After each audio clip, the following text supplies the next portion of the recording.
Pak, so kadang kita tak tahu apa yang ada dekat kegunaan. Contohnya saya bagi perhatian kita apa sini, chainsaw.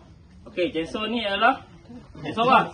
Sebenar. Pak 45. Okey, dia banyak dia punya model dia dan dia banyak keluaran daripada negara-negara dah.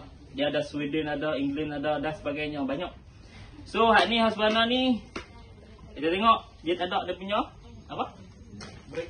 Ini dia ada satu butang ni dekat dia punya head dia tu. Kalau yang hak yang apa? 365 dia ada satu butang tu. Okey. Kalau kamu nak start, kalau chainsaw tu kamu perlu tekan lah kalau nak ikut kan. Kamu kena tekan dulu baru kamu start. Dia tak pressure sangat. Kadang orang terlepas pandang dah tak nampak benda tu. Okey. Tak pressure memang. Ya.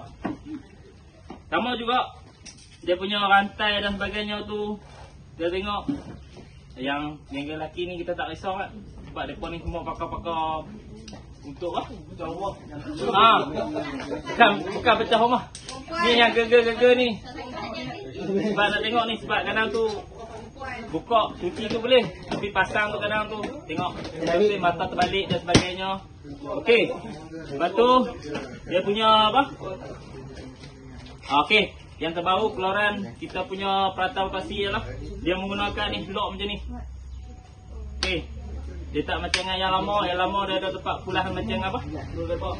Screwdriver dan sebagainya tu. Okey. So ni semua plastik.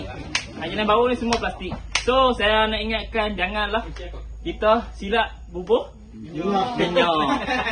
So yang lepas-lepas belum tamat ada campur dulu kan kita MSF apa minyak diisi dengan petrol, ada campur diisi dengan petrol. So berasaklah menatang ni. So chainsaw tu dah luput.